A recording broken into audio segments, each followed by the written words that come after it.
Hi guys! In this video you will learn how to transfer from earn to spot in Binance. Well, to do that, open your browser and go to the Binance website, which is binance.com. Then log in to your Binance account. Click on the wallet tab, then locate and click on the earn section.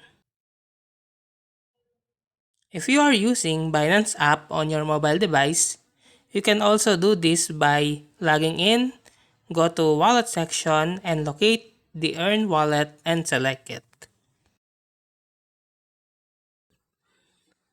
Find the asset you want to transfer from earn to wallet to the spot wallet.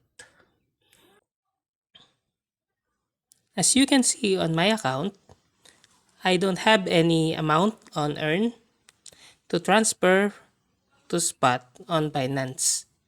But if you have this amount, just locate it, look for an option like transfer or move next to the asset and click on it.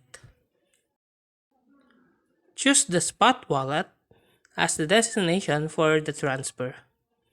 Then enter the amount you want to transfer and confirm the transaction. Always ensure you have double checked the process and are using official and secure methods to perform the transaction. So that's how to transfer from earn to spot in Binance. If you like this video, please click the like and subscribe and ring the bell icon